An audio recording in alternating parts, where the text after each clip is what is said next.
ইরানের দুজন বিদেশি না, একজনই বিদেশি ছিল ইরানের আবুল ফজল ঘোজালি, উনিও হারিয়ে গেছেন, ওনাকেও পাওয়া যায়নি দুর্ভাগ্যবশত। খুবই দুঃখজনক ঘটনাটা ঘটলো।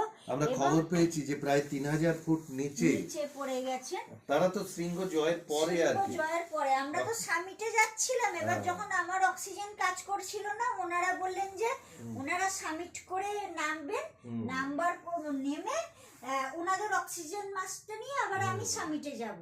কিন্তু ওনারা এই এত দুঃখজনক ঘটনা ঘটলো যে সামিটের 1-1.5 ঘন্টা পরেই, মানে সামিটের যে আনন্দ সেটা ওনারা উপভোগ করতে পারলেন। এবং দ্বিতীয়বার আবার চেষ্টা করলে তোমরা, মানে ওই মাস্ক নিয়ে আবার ওই মাস্ক নিয়ে যাওয়ার চেষ্টা করলাম, কিন্তু ওয়েদার এত মানে তুষার ঝড় তো সবসময় চলছে, 150 কিলোমিটার চলে যাচ্ছে। মানে আমি যে ভিডিও